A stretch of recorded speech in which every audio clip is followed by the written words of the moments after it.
चलो। अस्सलाम वालेकुम गर्ल्स, बिस्मिल्लाहिर्रहमानिर्रहीम। ये आपकी आज हमारा फिफ्थ लेक्चर है आउटलाइंस ऑफ होम इकोनॉमिक्स का, और ये पोर्शन जो मैं आपको आज शुरू करा रही हूँ वो है क्लोथिंग एंड टेक्सटाइल्स का। पेज नंबर आप लोग देख लें 173, ये निकालना है आपने। आज मैं दरमियान में न्यूट्रिशन रोक के ये पोर्शन स्टार्ट इसलिए कराया है कि आप लोग जल्द से जल्द अपना प्रैक्टिकल काम इस वाली फ़ाइल का भी शुरू कर सकें। हाँ जी, हमने जो आज पढ़ना है वो है stages of stitching clothes, chapter number 1 इसका ये नाम है। ये देख लीजिए, यहाँ से स्टार्ट करना है आपने। सबसे पहले है जी, ये आप देखें सिलाई मशीन और इसके एहतियात ऑल द मशीन्स। जैसे आपने बाजियों की सेकेंड ईयर की फ़ाइल्स देखी होंगी, ये chapter this is all concern with your practical work. ये सारा काम आपने स्केच फाइल ख़रीदनी है, मैंने आगे भी मेंशन कर दिया है, और उस पर ये फौरी तौर पे इसके फिगर्स बनाएं, ये ड्रॉ करें, इसके आगे सारी मशीनों के नाम लिखें, और इसकी सारी जितनी भी इसमें प्रॉब्लम्स आती हैं वो सारा का सारा लिखना स्टार्ट कर दें। ये चैप्टर पेज नंबर 174, 175। उसके बाद ये बड़ी वाली एक मशीन ये बनानी है आपने सारी, इसके तमाम के तमाम जिस तरह ये लिखे हुए हैं 1 2 3 4 5 6 7, ये फुटिंग्स इसकी सारी मेंशन करके इनके नाम आपने इसी तरह से लिखने हैं और ड्रॉ करने हैं। ये कलर के साथ ड्रॉ हुआ हुआ हो ये मशीन आपकी, ये भी सारी डायग्राम्स इसमें नीटली बनी हुई हो स्केच फाइल के अंदर। उसके बाद आपका आता है ये वाला पेज, इसमें आपने लिखा हुआ जी मशीन में पैदा होने वाली ख़राबियाँ और ख़राबियों को दूर करने के तरीके। ये भी एज़ इट इज़ आपने चार्ट बनाना है, इसी तरीके से लिखना है। इसके आगे आपने सिलाई मशीन जो है या स्विंग मशीन कोई सी भी वो डायग्राम बनी होनी चाहिए। उसके बाद ये पेज नंबर है 179, चलाने का सही तरीका क्या है। फिर है जी मशीन पे महारत कैसे हासिल होती है। सारा का सारा आपने प्रैक्टिकल काम लिखना है अपनी फ़ाइल पे, और बहुत इजी है, कोई मुश्किल नहीं है इसके अंदर, मेरी समझाने की कोई चीज़ नहीं है। इसमें आपने सारी की सारी चीज़ें ये लिख कर और इसको अपने प्रैक्टिकल चैप्टर नंबर 1 प्रैक्टिकल तैयार कॉपी के अंदर तैयार कर लेना है। उसके बाद आपका आता है जी पेज नंबर 181, जिसमें आपने लिखना है ये सिलाई मशीन और कटाई के मुनासिब, ये आपने स्विंग किट तैयार करनी है। आपने देखा होगा सारी की सारी सेकेंड ईयर के पास स्विंग किट का डब्बा हुआ करता था, जिसमें उन्होंने बच्चियों ने सारी ये चीज़ें उसमें लिखी होती थी। इसी तरह से आपने ये प्रैक्टिकल कॉपी में बनानी भी हैं और ये चीज़ें ख़रीदनी भी हैं। स्विंग किट आपकी कंप्लीट होनी चाहिए, मजरिंग टेप उसमें, ट्रेसिंग पेपर, कलर पेंसिल सारी, पेंसिल, रूलर, स्केच फाइल आपकी, इसके अलावा तमाम तरह की जो नीडल्स होती हैं वो सारी आपकी। यहाँ ये लिखा हुआ है सारा, ये देखें, ये जितना कुछ लिखा हुआ है। पिंकिंग शेयर्स है, इसके अलावा आपने 2 तरह की ये सिजर्स ख़रीदनी है। फिर आपके पास मीटर, जो टेप मीटर होता है वो ख़रीदना है आपने, पिन कुशन ख़रीदना है, ट्रेसिंग व्हील ख़रीदना है, चौक ख़रीदना है, टेलरिंग चौक जिसको हम कहते हैं, जिससे हम ट्रेस करते हैं आपकी जो ड्राफ्टिंग आप बनाएंगे आगे, इसके लिए सारी की सारी चीज़ें आपके पास होना लाजमी है। और ये बटन होल सिज़र आपके पास होनी चाहिए, नीडल्स हर तरह की होनी चाहिए, थिम्बल होना चाहिए और रिपर होना चाहिए जिससे आप स्टिचेस उखाड़ते हैं, और ये स्विंग किट आपने इस तरह से तैयार कर लेनी है।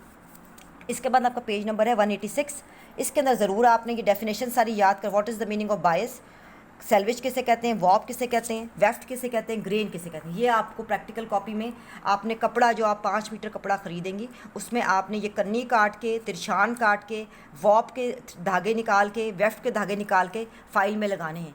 सेकेंड ईयर की बाजियों ने सारा काम इसी तरह से किया हुआ है। ये देखें जी, अगली फ्लाइट ये है, लिखा है बायस। इसको अगर आप इस बायस के साथ ये जो बुक में लिखा हुआ है इसको भी लिखें और इसको भी लिखें, और इसी तरह से जो ये मैंने डायग्राम आपको दी है स्लाइड्स के अंदर, इसको भी प्रिंट करके भी आप लगा सकते हैं। अंडरस्टैंड, ये आपकी सहूलत के लिए दी हुई है कि बायस किसे कहते हैं। ये तिरछापन होता है, जैसे मैंने आपको बताया था, जब हम कटिंग करेंगे, आप अपनी काम शुरू करेंगे तो आपको पता चल जाएगा।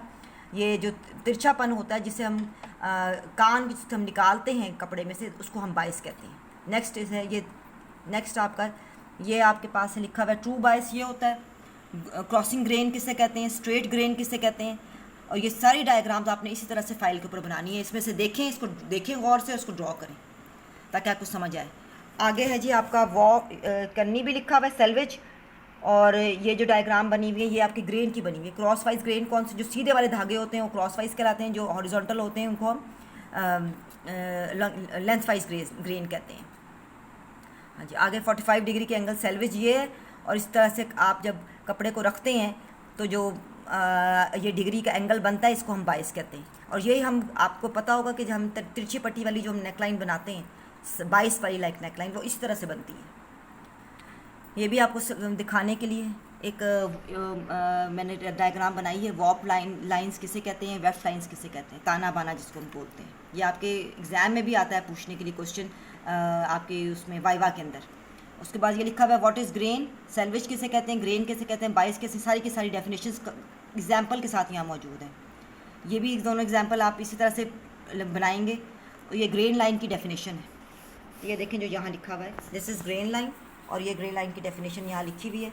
सब की डेफिनेशंस यहाँ मौजूद है। इनके साथ जितनी मैंने स्लाइड्स आपको दी हैं सारी की सारी आपने अपने उसमें लगानी है, फाइल के अंदर लगानी है। अच्छा जी, अब आगे आ जाते हैं हम कि व्हाट आर द कपड़े की से कबल। आपने जब कपड़ा हम काटेंगे, आपका सूट जो तैयार आपने ड्राफ्टिंग करनी है, आगे सूट सीना है आपने, तो आपने उसके क्या तरीक़ाकार है। ये सारे के सारे पॉइंट्स हैं जिसमें कपड़े की श्रिंकिंग है, उसको हमने श्रिंक करना होता है, आयरन करना होता है, उसके बाद कपड़े को इस्त्री करके सीधा करना होता है।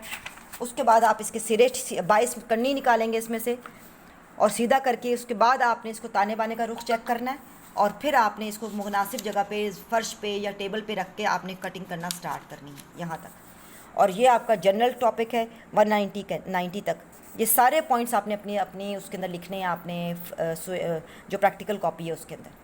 थिंग्स टू डू में क्या है, ये सारे आपकी ये लिख दिया मैंने। All the questions in exercise should be done, short questions बनाए चैप्टर में से, objectives should be made in from the chapter. इस चैप्टर में से सारे ऑब्जेक्टिव्स भी बने होने चाहिए। ये प्रैक्टिकल काम है आपका। इसके अंदर आपने स्केच फाइल परचेज़ करनी है, स्विंग किट अपनी ख़रीदनी है, उसमें सारी चीज़ें अरेंज करनी है, 5 मीटर कपड़ा ख़रीदना है, एंगर के थ्रेड्स ख़रीदने हैं, और जितना चीज़ें यहाँ लिखी हुई हैं वो सारी की सारी आपने इसमें ख़रीद के अपना काम, प्रैक्टिकल काम जो है वो शुरू कर देना है।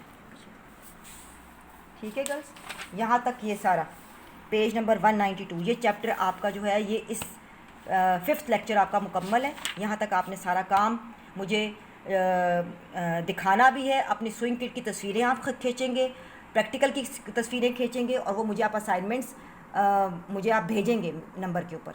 ओके, बस this is the end of the lecture. अब कल मैं आपको अगला चैप्टर स्टार्ट करवाऊँगी। That's it.